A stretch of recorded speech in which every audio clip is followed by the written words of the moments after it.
Fa'in khiftum ala ta'dilu fawahidatan. Jadi kalau kamu merasa tidak bisa adil, ya nikahi satu. Satu gitu ya Pak. Jadi kan adil itu kan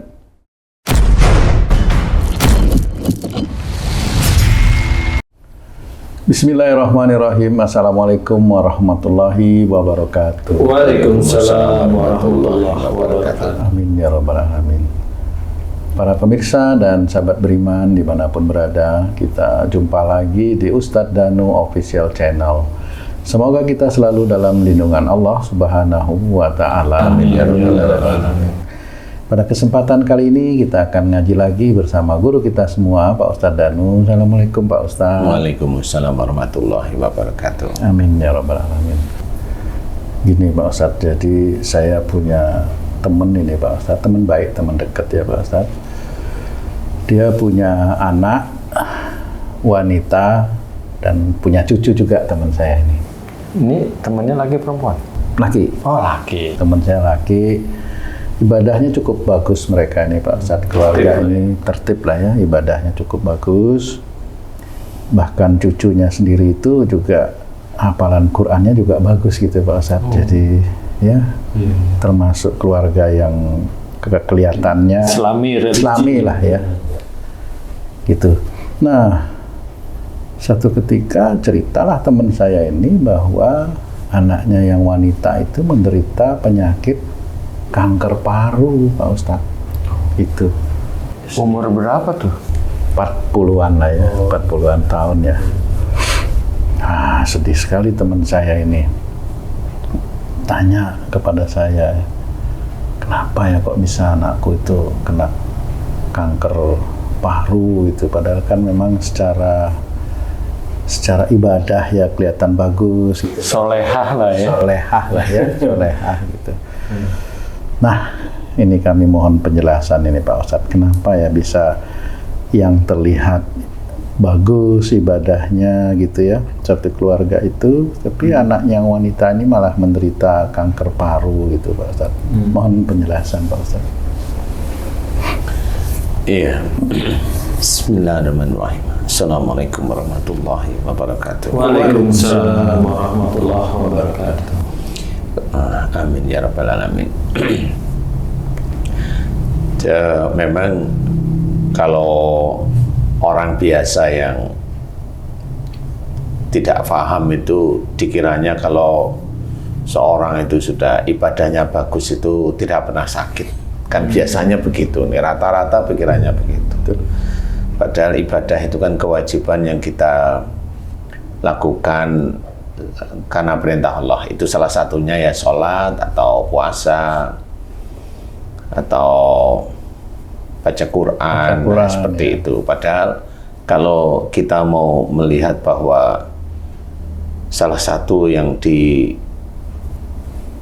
oleh Allah Ta'ala yaitu mencontoh Rasulullah karena sebagai uswatun hasanah, itu kan juga itu bisa menjadi ibadah yang kita kerjakan, yaitu dalam bentuk sunnah-sunnah beliau yang jelas, kemudian juga tentang akhlak beliau yang baik. Nah, memang belum ada kupasan tentang antara hubungannya akhlak atau perilaku yang tidak baik, yang khususnya tidak baik, itu dengan sesuatu yang tidak nyaman atau musibah terhadap manusianya itu sendiri yang melakukan perbuatan tidak baik. Nah, itu memang belum ada kupasan. Belum ada memang, ya, kupasannya belum ada. Cuma kalau dari sisi Allah sudah menceritakan wa ma sabakum min musibatin fa bima kasabat aydikum. Dan apa saja musibah yang kau terima itu disebabkan dari buah tanganmu sendiri, cukup itu sudah kan gitu ya. Jadi kita sebagai manusia biasa itu harus paham bahwa musibah yang diterima oleh semua manusia di muka bumi, kalau menurut Quran pasti dari perbuatan dosanya, pasti itu sudah, karena sudah ditulis seperti itu. Jadi sudah pasti, tidak ada mungkin ya, nggak ada, pasti. Nah, cuma memang karena tidak ada kupasan, ya nggak akan ketemu. Itu kupasan itu maksudnya dijelaskan. Tapi insya Allah ini menjadi gambaran salah satunya. Kenapa orang Islam juga sakit walaupun dia ibadahnya kelihatan baik kan gitu ya. Kita tidak tahu tentang iman atau tauhidnya karena kita melihat harfiah mata aja. Betul. Mata kita manusia kelihatan baik, seperti kamu sendiri kelihatan baik lah. Baik kok Pak. Diam. Kan gitu. Jadi secara harfiah itu kelihatannya baik. Iya. Cuma yang inti-intinya kan kita tidak tahu bagaimana imannya, wallahu alam, nggak ngerti bagaimana dia mengerjakan tauhid, wallahu alam, nggak tahu akhlaknya, iya nggak tahu, kan gitu nih. Nah, di titik ada keluarga yang tadi kamu ceritakan seperti tadi, dia kena kanker paru umpamanya di umur 40 atau di bawah lah umpamanya. Nah, ini sudah kalau saya menurut penelitian saya atas izin Allah, sebenarnya kan atas izin Allah ya, itu ini berarti marah dengan orang tuanya yang disimpan. Jadi kanker paru itu marah yang disimpan. Marah yang disimpan. Jadi nggak bisa dikeluarkan. Kenapa? Jelas. Jadi si anak yang kanker paru tersebut itu tahu bapaknya itu agamanya juga lumayan menurut dia. Nah, karena dia itu anak yang kelihatan Islami, ya dia marah nggak mungkin akan dikeluarkan. Karena secara syariat itu kan dosa. Dosa, betul. Nah, cuma banyak yang dari teman-teman dakwah itu juga nggak menceritakan kalau marah yang disimpan itu tetap marah namanya. Dan tetap dosa gitu. Dan tetap dosa kalau kepada orang lain atau kepada orang tuanya khususnya. Marah yang intinya itu bukan kita dizolimi ya, marah betul. istilahnya. Kalau kita dizolimi masih boleh membalas sih. Tapi kalau dengan orang tua ya nggak boleh, tetap tidak boleh itu ya. Itu kalau dengan orang lain masih boleh membalas sesuai dengan apa yang kita terima kezolimannya. Nah, ini kalau saya melihat dari ceritanya ini berarti si anak ini marahnya disimpan. Nah, kalau kamu melihat itu temenmu itu religius ya, kelihatan religius, saya melihat dari dua sisi biasanya. Selingkuh sama nikah lagi, udah itu aja.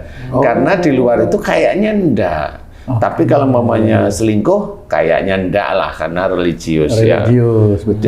Takut lah dia sama Allah pasti ya. Nah, satu-satunya yang menjadikan anaknya kok bisa marah itu apa? Nikah biasanya. Nah, jadi biasanya nih.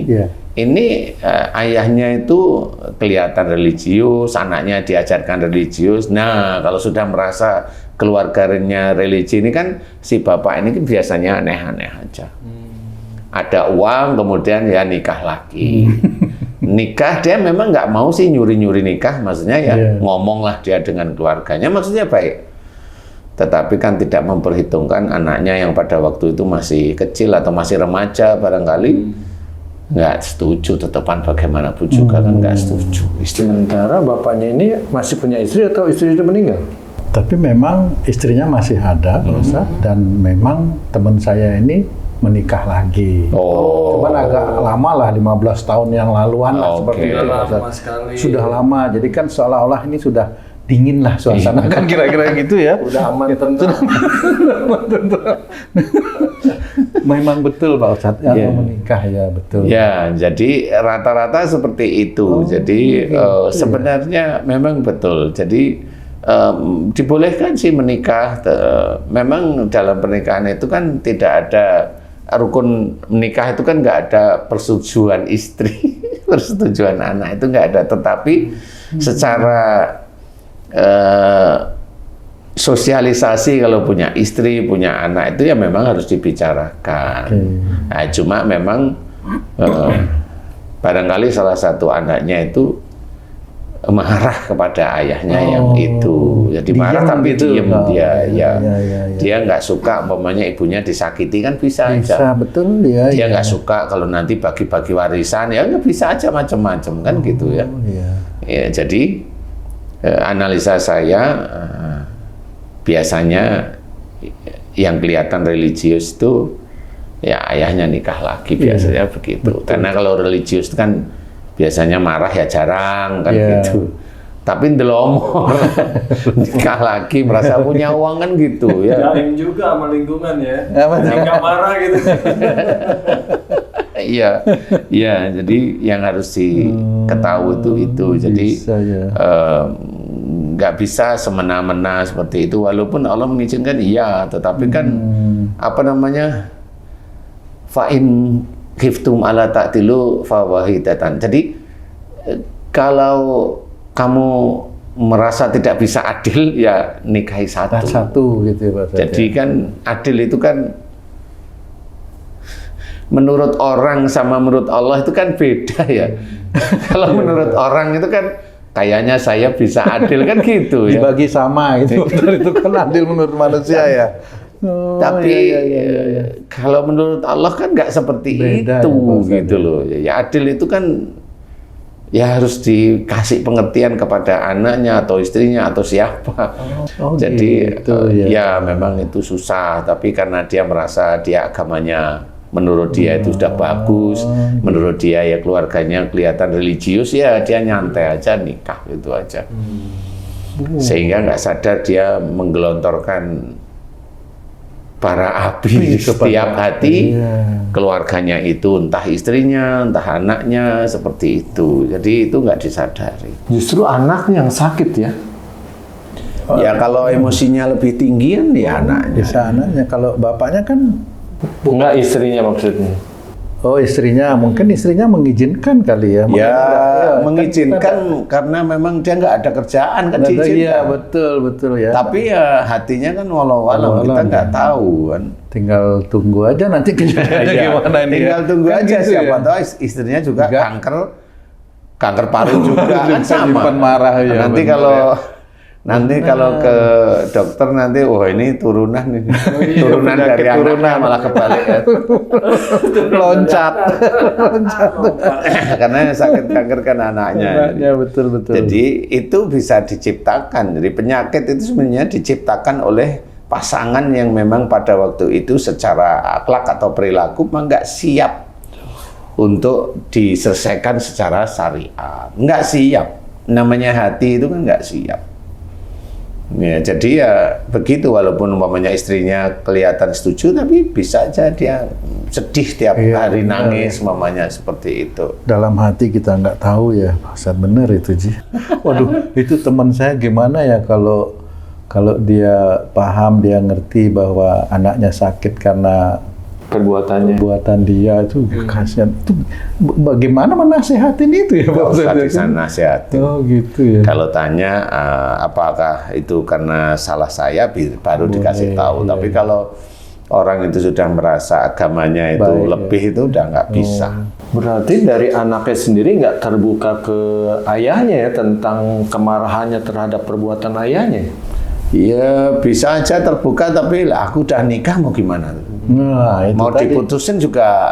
Jadi ya memang dilema, makanya kita harus berpikir apa yang mau kita kerjakan harus kita pikirkan dulu. Karena nikahnya itu kan pasti nafsu, pastilah rata-rata. Jarang yang nikah itu karena memang betul-betul sunnah, karena memang sudah tua, sudah menopause dinikah. Itu kan badannya gemuk lagi ya. Badannya gemuk lagi. Jadi rata-rata kalau laki-laki nikah lagi itu pasti nafsu rata-rata. Pasti itu. Nah, alasannya macam-macam aja. Entah nafsu saya yang tidak terbendung, semacam-macam lah. Ya, jadi tuntunan Allah kadang-kadang ya hanya sekilas saja. Oh ini kan boleh kan gitu. Oh ini kan boleh gitu aja. Kan dibutuhkan adil, insya Allah saya adil. Karena apa? Saya akan tahu agama. Ya begitu. Monggo aja sih. Cuma kalau sudah ada anaknya yang seperti itu, bagaimana? Kan gitu. Mau ngomong sama Allah Ta'ala, kenapa dulu nggak ngomong sama Allah Ta'ala? Karena cuma, ya Allah izinkan saya nikah lagi. Kan repot gitu. Lah Allah kan ya nggak ngomong sama dia. Iya benar. Kan gitu ya. Nanti kalau sudah terjadi gitu, ini qadarullahnya lu. Ya seperti itu. Jadi kalau momennya menasihati temenmu kayaknya ya susah. Agak susah. Tapi kalau dia tanya bener aja, baru dijawab aja. Tanyain aja anaknya. Insya Allah bener kok. Dia pasti nyimpen marah dengan ayahnya. Ini Ustadz sebagai pembelajaran buat orang-orang yang mengalami seperti ini, apakah penyakitnya itu timbul setelah langsung melihat atau proses bertahun-tahun baru dapat kanker itu, Ustaz? Sebenarnya ada proses, bisa bertahun. Sebenarnya ada proses karena tergantung emosionalnya. Semakin emosi, semakin cepat terjadinya. Dan biasanya kalau sudah marah yang disimpan dengan orang tua itu resikonya mati. Sudah resiko lah kalau saya itu sudah hafal karena kayaknya agak sulit untuk sembuh kalau saya. Sulit, persentase kecil sekali. 10% ada nggak? 10% ya. Wah, nggak janji deh. Pokoknya sulit. Kalaupun mamanya diizinkan oleh Allah Ta'ala, yaitu ya pembeda aja lah ya. Tapi kalau sudah marah itu mau menjadi tidak marah kan sulit.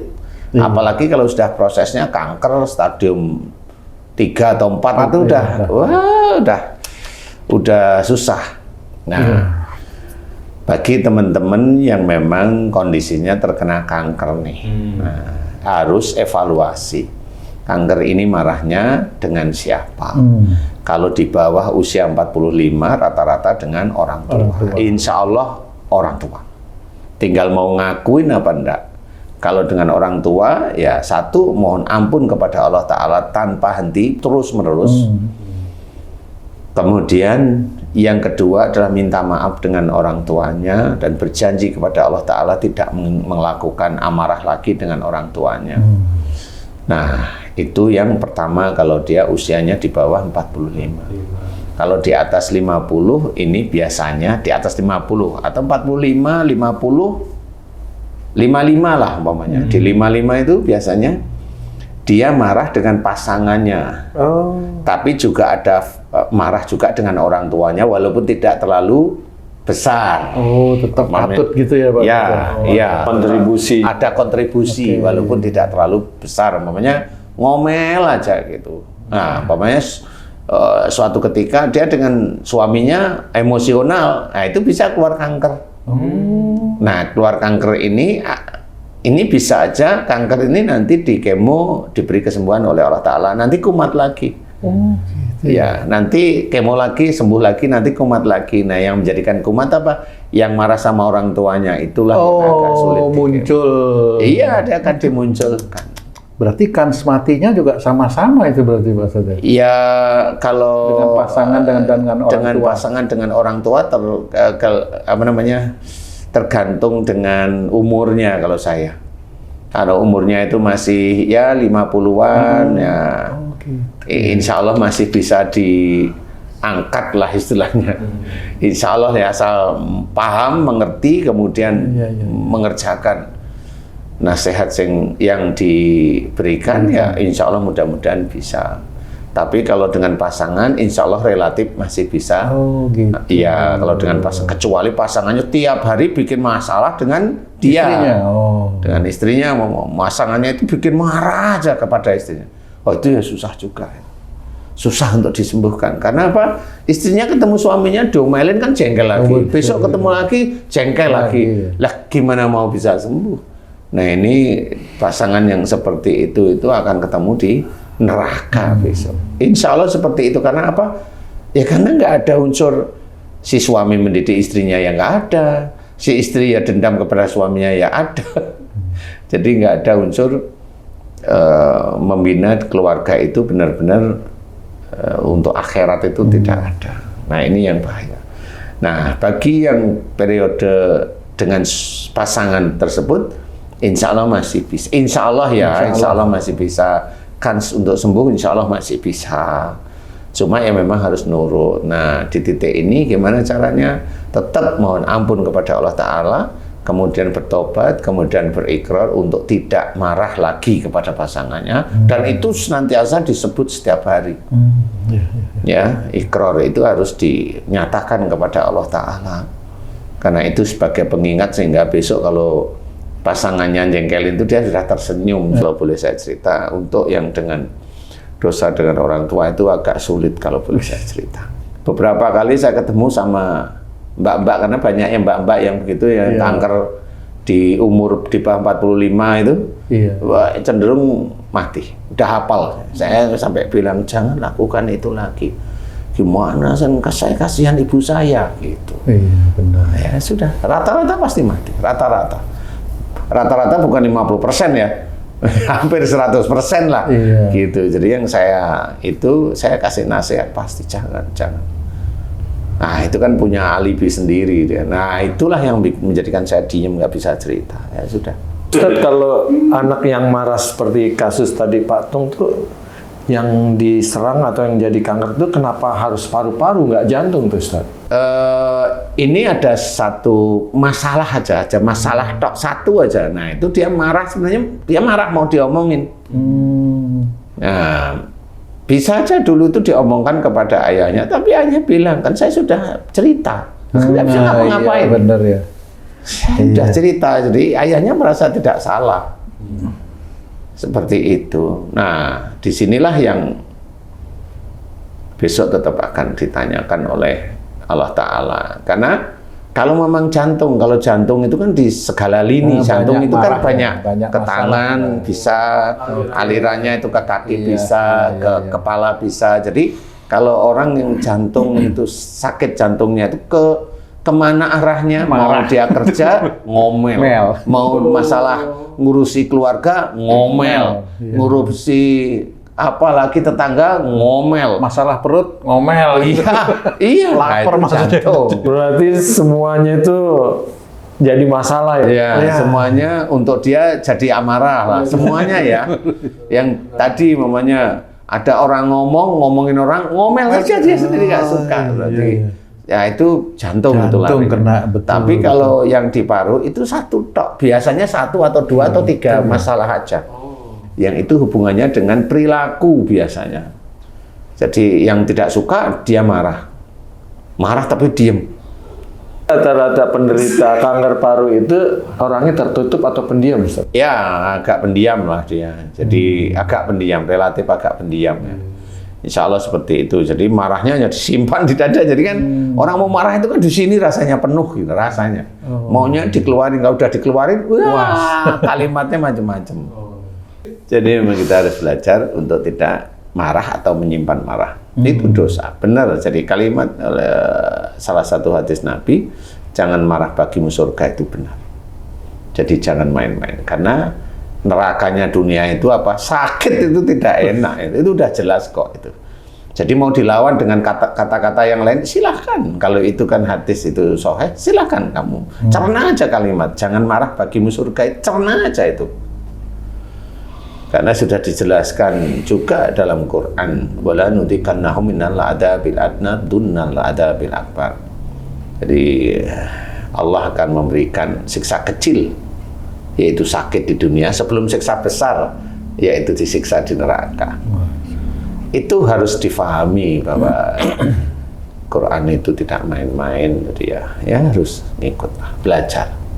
Kalau kita berakhlak baik, mencontoh akhlaknya Rasul, ya insya Allah ya kita dijauhkan dari sakit, kan gitu ya. Jangan tuh sakitin dari Allah. Allah itu hanya menentukan sakitnya, tapi jalur menuju sakit ya kamu sendiri. Betul. Sebenarnya kan gitu-gitu aja. Mudah-mudahan manfaat bagi semuanya. Wallahu a'lam. Alhamdulillah. Terima kasih banyak Pak Ustadz penjelasannya. Para pemirsa dan sahabat beriman dimanapun berada, demikian tayangan video kami kali ini. Mudah-mudahan ini bisa bermanfaat untuk kita semua. Mohon maaf jika ada kesalahan dan terima kasih atas perhatiannya. Wassalamualaikum warahmatullahi wabarakatuh. Waalaikumsalam warahmatullahi wabarakatuh. Alhamdulillah.